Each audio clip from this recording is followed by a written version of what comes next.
fresh every Tuesday for MSPs around the world.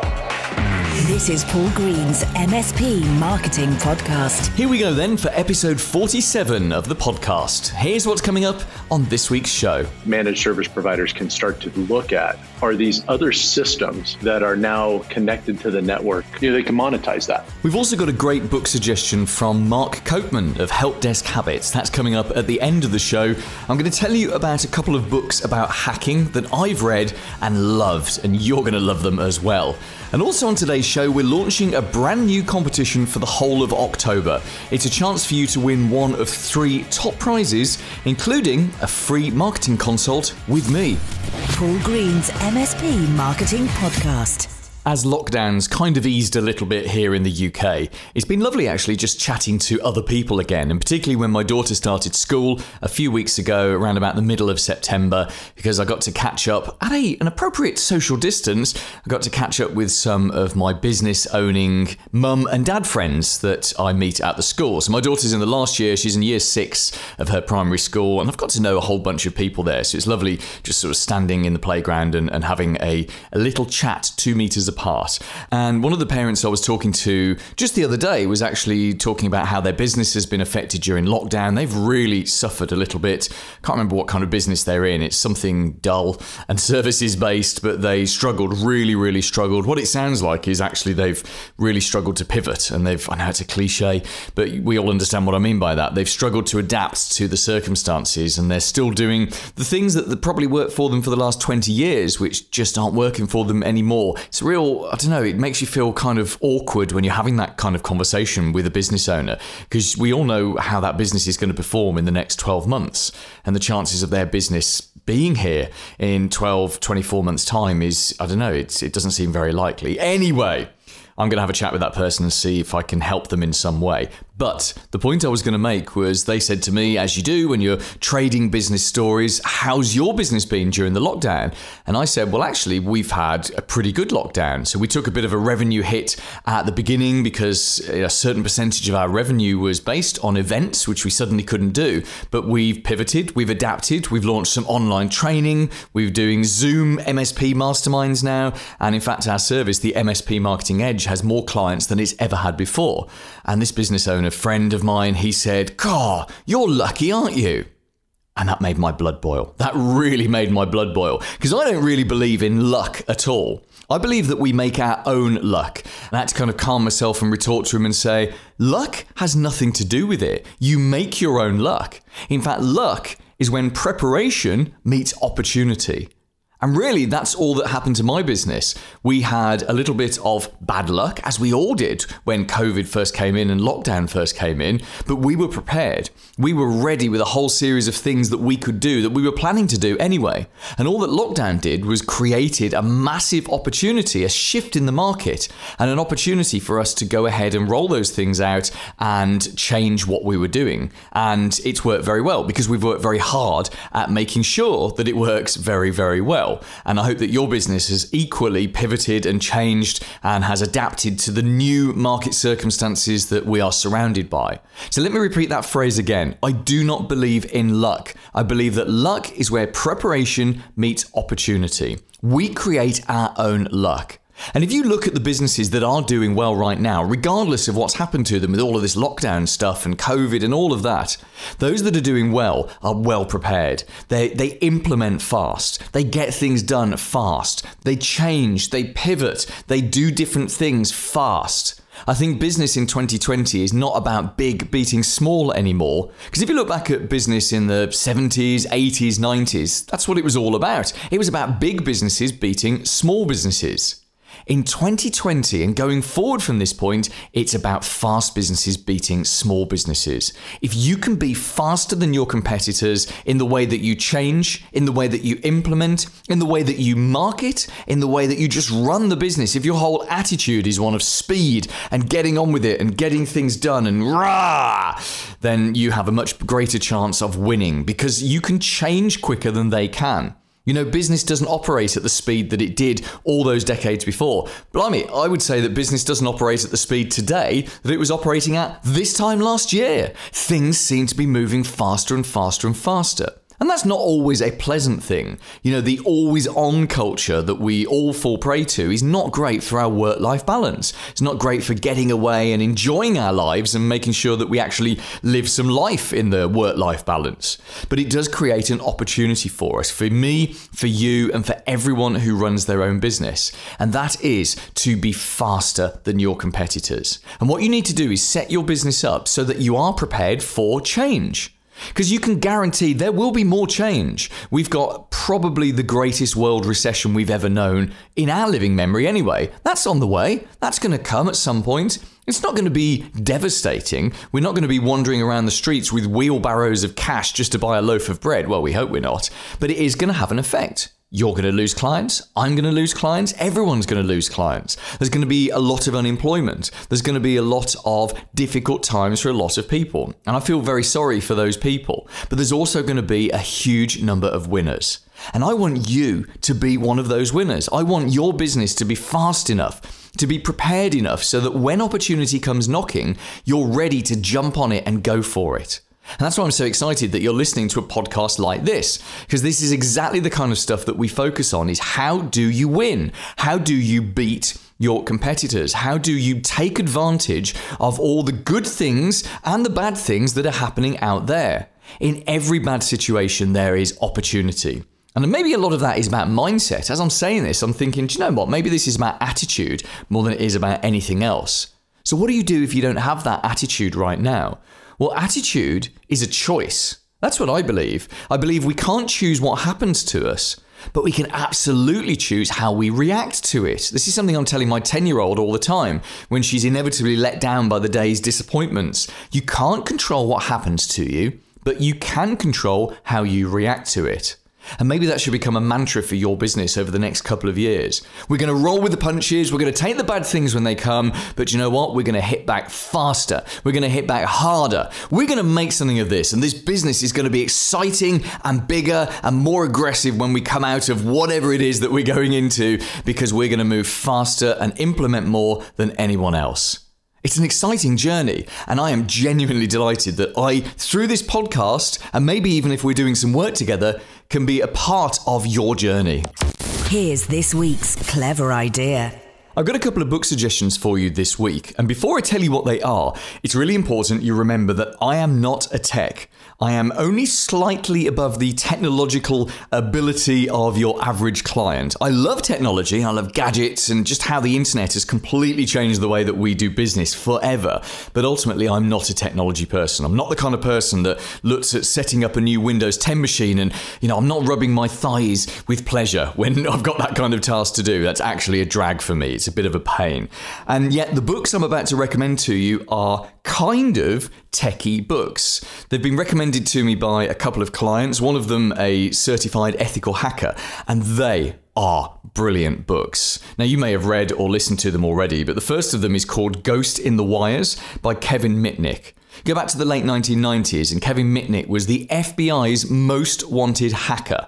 And this is his story. It's essentially his autobiography. And it is a fascinating story. So yeah, sure, it's about hacking a bit. It's actually more about social engineering than it is about hardcore hacking. But Kevin Mitnick was a great hacker as well. And in fact, if you've seen any of his videos on YouTube, or he was, or maybe still is, the face of KnowBe4, the cybersecurity training company, you'll know that he really knows his stuff. And this is a fascinating insight into what it's actually like to be a hacker, or maybe what it was like to be a hacker. I imagine these days hackers are mostly organized gangs working for criminal enterprises, but back in the day it was just Kevin. He had a bit of a job, he was moving around trying to stay one step ahead of the FBI, and it is a brilliant book. I actually listened to that book on Audible, and I found it an incredibly enjoyable way to pass long journeys.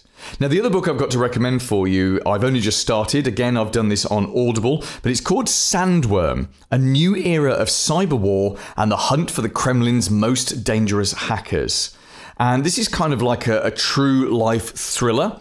It's the kind of book that you start to read and you think, wow, this will make a great novel. But it's not a novel. It's about real life. Now, from what I've read of the reviews, it's quite a biased book. It's quite an anti-Russia book, but it does give you quite an insight into cybercrime and just how much stuff is happening out there. So people like you should absolutely be reading books like these, because that all goes into your mind and it allows you to help educate clients and end users just how important cybersecurity really is.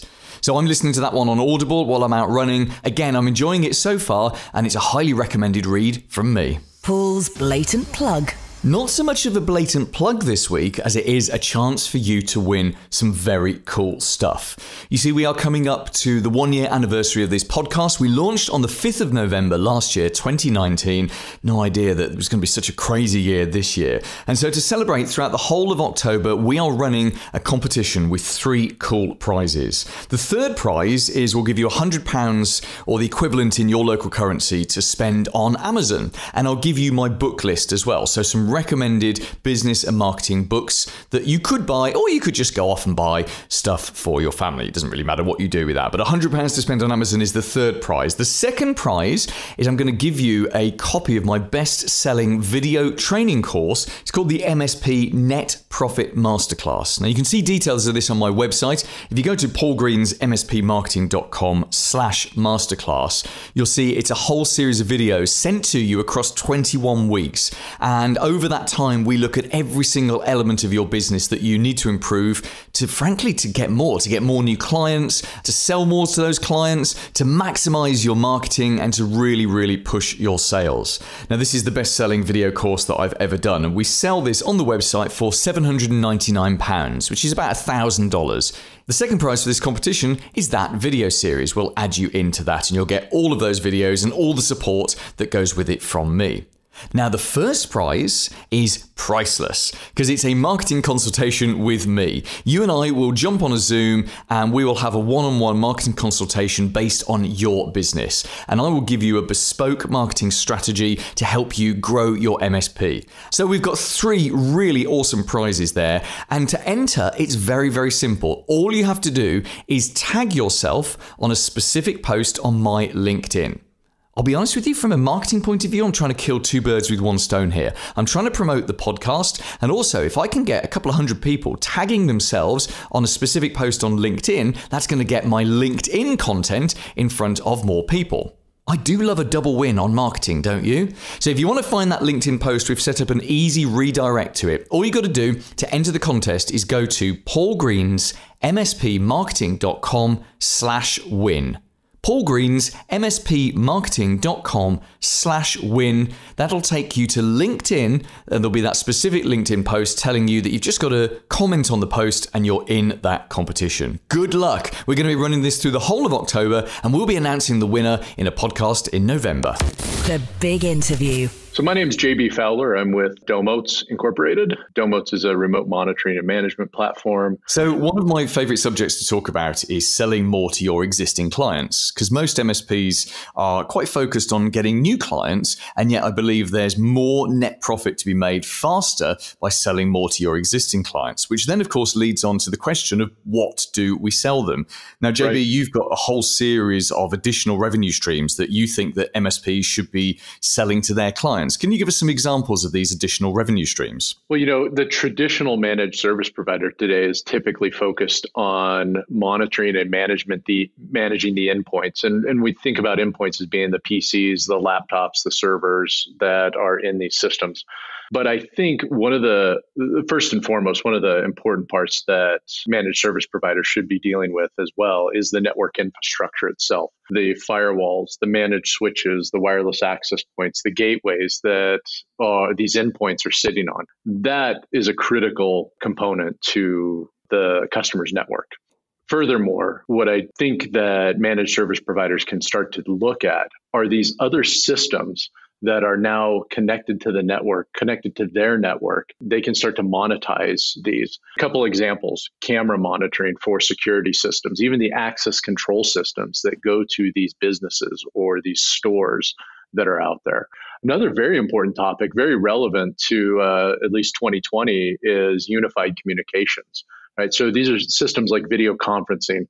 Zoom has become quite popular, Skype, and the systems that are associated with that. Those should actually be monitored by service providers as well. And then you see this more and more today, remote employees, right? Making sure that executives within these companies or the systems, that they can effectively connect back to the business is really important, and monitoring their connectivity to that can actually be another revenue stream for service providers.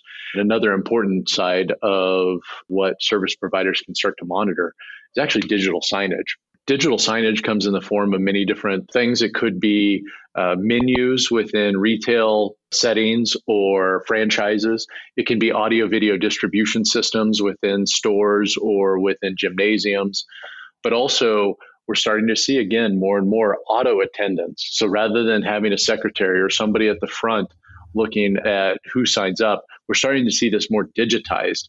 All of these different types of systems are getting connected to these networks and the network infrastructure that service providers should be monitoring. And I think finding a way for these service providers to monetize or generate another recurring revenue stream off of these systems is very important. I'm going to ask you in a couple of seconds, JB, the practicalities of how you actually do that, because I suspect the answer is probably using your services. But in terms of turning them into actual revenue streams, if you ran an MSP and you could identify clients who would benefit from these kind of services, how would you go about selling them? Well, one of the things that I would say, first of all, is it's extremely important for you as a service provider to show the importance of these extra systems to the client's business. Let's take an example of security cameras. Security cameras are important for a couple different reasons. For any business that has security cameras, they're likely there for things like insurance. It could be there for fraud protection. In the case of a retail shop where you have a point of sale system or a cash register, cameras sometimes are looking at those cash registers for internal things like employee theft and making sure that that isn't happening. Another thing, slip and fall detection, right? Or when a camera is looking at a front door, a lot of times everybody's heard this story where somebody will fall because the front entrance is wet from rain or snow that was happening that day. A lot of times people will, again, try to commit fraud by doing a fake fall. But if that camera there is to catch it, it's now proof of whether that was accidental or whether it was incidental. That can be useful. Another thing that we'll talk about with cameras is actually in regulated industries. So you're starting to see industries like the cannabis industry come out. In order to make sure that there's proper regulations in place, security cameras have to be monitoring facilities 24/7 and recording data. What's interesting about security cameras is that while customers often think that they have a security system and it's being monitored, that's really only being monitored for alerts. A service provider is in a great place to be able to say, okay, if I can tell you, Mr. Customer, that this camera is actually online and functioning properly, that is value that's there. The worst thing that can happen for whether it's insurance fraud or for a regulated industry where cameras have to be on, if somebody goes back or there's an incident that occurs and somebody goes back to look at that camera and it's not functioning, it wasn't recording data, that's the worst thing that can happen at that point. And you never want to find out about that after the fact, right? You always want to be proactive with your customers. So this is one really good example where the service provider, the managed service provider, has a tool that can help them determine that a system is working properly or not. The same thing happens with video conferencing systems. Everybody has gone into a meeting where they tried to get the video conferencing system working, but it was offline, it was broken, something was wrong. Again, with proactive monitoring or tools that allow you to look at, is this system working right? And is it available now when I need it? That is a very powerful feature and people will pay for that. Going through these experiences or having the service provider talk to their clients about the things that could happen or giving experiences or finding out if they've had experiences where these things have happened and they've had a problem, it puts the service provider in a good position to be able to upsell these services. Yeah, I bet it does. And from the MSP's point of view then, because it sounds the way you describe it there, like it's just monitoring traffic, monitoring network traffic. It's monitoring whether something's up or down. It's no different really, I guess, to monitoring devices and servers and bits and bobs like that. Remembering I'm not a tech, am I oversimplifying it, or is it really as simple as that? And is this something that your business does? It really is as simple as that. Looking at whether that particular system or service is actually functioning properly. It's as easy as looking at whether it's online or offline. That's the first and foremost. Now, yes, and to answer your question, a service like Domotz absolutely provides these capabilities. The one thing I will say, in addition to be able to checking online, offline status, we can interrogate the systems even further, looking for particular variables or status of systems or the devices that maybe systems are connected to and making sure they're online. We can look at temperature. We can look at CPU utilization, memory performance, consumption, however that's behaving. There's a lot of in-depth analysis that we can go to and alert the service provider on. But I will say, first and foremost, to an end customer or the service provider's client, just knowing that the system is online and functioning is what they really want to get out of it. And that right there has inherent value that can generate revenue from. This is great because it's stuff that MSPs are already doing. They're used to taking on this responsibility. And I can see from the client's point of view how with just a quick discussion, they will instantly understand and put the two things together. Many of the MSPs that I talk to are approached by their clients to do their website. And we don't necessarily see that link, but of course the clients do because a website is a computer thing. That's how they see it. So right. I can see here now how devices, things that are connected absolutely become part of IT and part of the IT job. I guess it's just down to the MSP then to put this in place and to talk to the clients. And this is where strategic reviews or quarterly business reviews come in again, because you can go in and say, hey, I see you've got cameras here, or tell me about those critical cameras you've got, or all the other things. Yes. This is just brilliant stuff. A service like Domotz gives you the ability to, and it's constantly monitoring the system. So it gives you as a service provider the ability to do exactly what you said, which is, hey, I noticed over the last 3 months, you guys have put more and more cameras on site. Or I see more and more digital signage coming up, more and more displays are coming up. Are you aware that we can monitor those for you and make sure that they're always running? You can imagine in a retail environment where whether it's digital signage is showing a menu and pricing for a small mom and pop sandwich shop, or if it's a large clothing retailer, right? Those digital signs are there for a reason. It's advertising. It may be doing more advanced things like showing information about clothing or dresses that's appropriate for that particular person looking at it. All of that is revenue generating sources for the retail establishment. If those things go down, that's detrimental to their business. A service provider can say, hey, I'm going to make sure those things are running for you, and they can monetize that. JB, give us your website address and tell us how we can get in touch with you. So our website is www.domotz, that's spelled DOMOTZ.com. We have on our website demos that you can get into. In fact, we do live demos once every 2 weeks. But we would definitely encourage anybody to reach out to sales and our support team. We've got chat as well. So if there's any basic questions that people want to ask, happy to do that. Paul Green's MSP Marketing Podcast.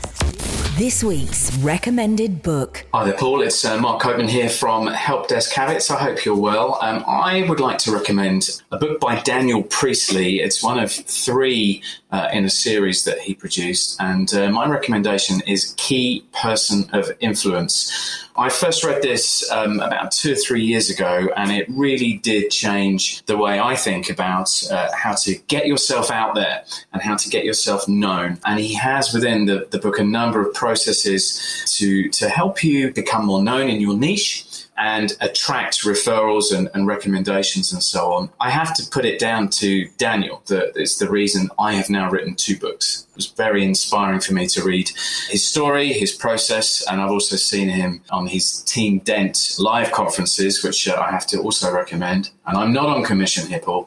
I hope that was useful and I hope people enjoy it. How to contribute to the show. As an aside, I actually met Daniel Priestley once. I got to introduce him on stage at a business event that I was speaking at. Lovely guy. I've still got the signed copy of Key Person of Influence on my bookshelf. It really is a good read. Now, if you want to do what Mark and a growing number of MSP experts have done and contribute a book to the show, it's very, very easy. In fact, you don't even need to record anything on your phone. You can just do everything on my website.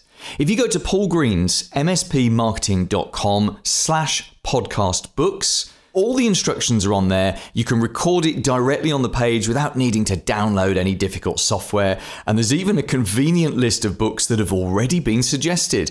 Now, you could be an MSP. I'd still love to get your book suggestion. You could be a vendor. I'd love to get your book suggestion as well. This is open for everyone. Please leave me a book suggestion there and we will feature it in a future episode of the podcast. That's Paul Green's mspmarketing.com/podcastbooks. Coming up next week. Actually, I don't want to start recommending you to people, or are you going to call me and ask me for a bunch of my contacts? That's Lindsay Willott from Customer Thermometer. She's going to be here on next week's show telling us how she started that business and how MSPs are using it to improve their retention and kind of spot the tiny, tiny little levels of dissatisfaction amongst clients long before they turn into a major problem for you. We're also going to be talking next week about 3 marketing blogs that you really should follow, and one of them in particular is absolutely genius. I'll also tell you next week why I don't listen to strangers. I only listen to a tiny number of people whose opinion I respect, and those people have huge amounts of influence over me. I'll tell you why I do this and how you can do a very similar thing next week. Plus, we've got a book suggestion from Nigel Moore from the Tech Tribe. In fact, it's 2 book suggestions. Nigel always delivers double the value. All of this is coming up in next week's podcast. See you then. Made in the UK for MSPs around the world. Paul Green's MSP Marketing Podcast.